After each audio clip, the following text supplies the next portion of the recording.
Senyora consellera, me quedo d'entrada en les seves primeres paraules. Ha parlat de diàleg, ha parlat de consens, ha parlat de col·laboració.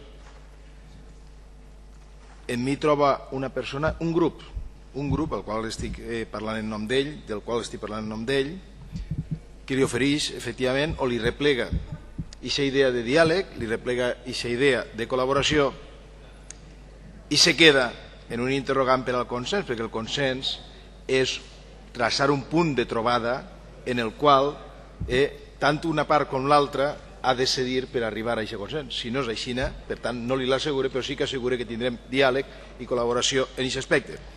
Però per arribar al consens tindré que anar abandonant alguns dels tics que es venen des de l'anterior, conselleria, des de l'anterior conselleria, la mateixa, però de l'anterior equip de la conselleria.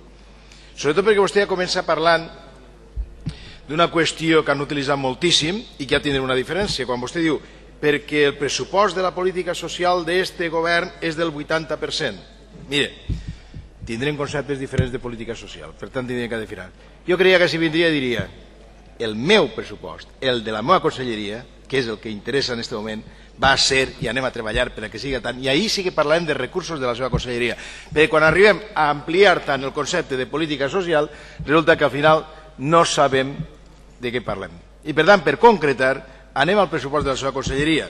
Mire, quan tinc poc de temps podria parlar de moltes coses, però farem algunes preguntes molt concretes, perquè parla dels malalts mentals i anem a coses molt concretes. La dinàmica en què han entrat ara en el que és l'anterior consellera en els malalts mentals era una dinàmica de pressió claríssim en aquelles residències de malalts mentals que no estaven gestionades per qui ells volien, sinó aquelles que eren de famílies de malalts mentals. Van a seguir pressionant-los mitjançant el que és el retard en les subvencions per a que puguen funcionar? Vostè me diu que no, content si me diu que no. Però, com està bé, entrem en la llei de dependència perquè és on hi ha més que fer. Vostè parla del temps de tramitació dels expedients. Ho ha dit com un problema. És un problema. En aquest moment s'havia arribat a estar 24 mesos. Jo vaig a ser més concret.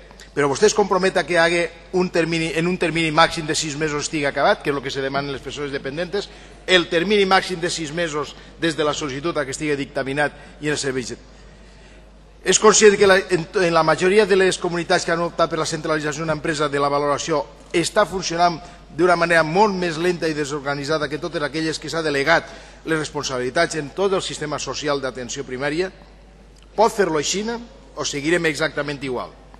És que són qüestions bàsiques, perquè una cosa són els objectius que marquem. Igual vostè pot dir, cal prioritzar, estem d'acord, però no he entès la seva priorització perquè no hi ha una priorització.